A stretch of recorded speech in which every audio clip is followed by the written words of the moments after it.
want to deal with a single mother. I don't want to deal with a woman that's over 200 pounds. All right, I get it.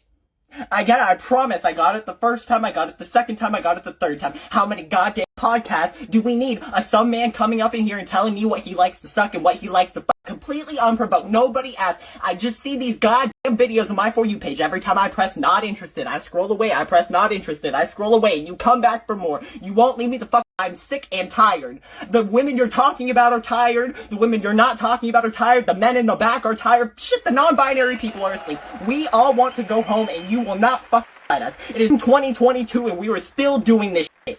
What is it that you need exactly? What do I have to do for you to leave me alone?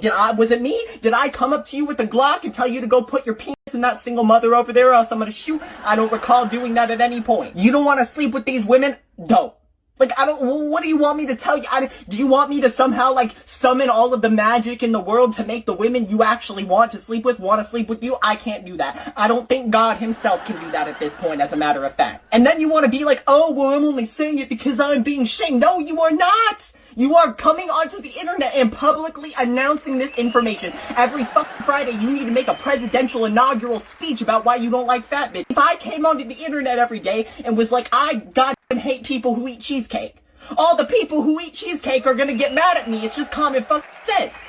I absolutely refuse to believe that you are just walking into Walmart and everybody there just somehow senses that you've never stuck your schlong inside of a fat woman before, and then they all like start running after you with pitchforks. What the no, that's not how that works. And then you want to be like, oh, well, I'm just giving advice. I'm trying to help these other men. Well, what advice? I ain't seen you give advice one time. Not once. It's like going to the guidance counselor in high school and telling them you want to kill yourself, and then they're just like, well, your grades aren't that good, and send you back to class. You aren't helping. As a matter of fact, if I wanted to listen to a podcast with dating advice so I could get better at it, why would I listen to you? Clearly you don't have much success in this department. You're so goddamn bitter about it all the time. You're not married or anything. Well, I wouldn't want to listen to like a married man talk about it, or a man who's like been successful with it. Hell, I would rather listen to a woman who's like an actual like person who has a different perspective of it. Why would I want to listen to you just bitch and moan about how you don't like fat women for 3 hours? I have had enough. I am not interested.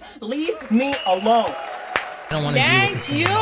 He's going off because it's like these men with these microphones, they just keep picking up microphones, talking and going on and on and on about what they don't want and what they don't like and how they want you to be this or that, etc., etc. And it's like, come on, there were people who were listening to Kitten Heels. He was a deadbeat father who did not make $100,000 himself before he started bashing black women and stealing their talking points and production style. He was hawking perfumes at Bloomingdale's. They had to ban him from coming in the store because he was buying them, making videos about what they smelled like. This was his motif. He would get perfume, spray it, and then talk to you about how much it costs, what outfit you can pair this with. And the men were like, shut up, we don't want to hear this. Kitten Heels even did videos trying to help men learn how to wash their ass. That's how bad it was. 1 or 2 passes now, nigga. Wash your ass, wash up in the crack, point away from the shower, bend over, and let the goddamn water run through it. He tried to help them. They didn't want to hear this. But then when he learned that you can attack women and then be able to make money from that. You're average looking at best. Women like you die alone. No, the hell he didn't. I get tired of you broads. Broads? Oh, blood clot. Get the fuck out of my phone. Tired of y'all doing this shit. He's abusive. That's where he made his bread and butter. But before that, he's a twice divorced deadbeat father who was the product of a father who was a deadbeat to him. He's an effeminate man whose mother found a stepfather to love him, and in return he comes out into the media to lash out about not being a stepfather, even though the stepfather, he says in interviews, helped him and loved him. Come on. Watch this and other videos on YouTube and Facebook. That's @TonyaTKO on YouTube and @TonyaTKO Show on Facebook.